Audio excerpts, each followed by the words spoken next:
أنا ساكن في عمارة هادية. معظم السكان بيناموا بدري إلا جار واحد عمره ما قفل النور. كل ليلة أقوم أجيب مية أو أبص من الشباك.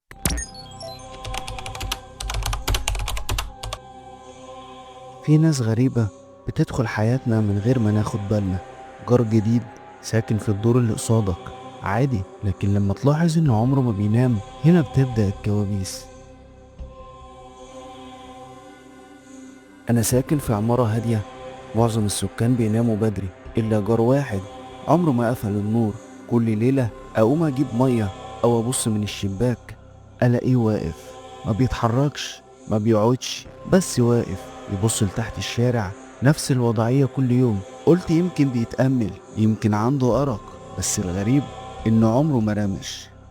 الموضوع شدني، بقيت أراقبه كل ليلة. مرة لقيته واقف في الضلمة من غير أي نور في شقته، بس رغم كده كنت شايف عينيه بتلمع زي عيون القطط.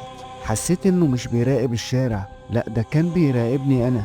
في مرة وأنا قصاد شباكي حسيت بخوف مش طبيعي. عينه جت في عيني وفضل يبصلي من غير ما يتحرك. ثواني حسيتها ساعات.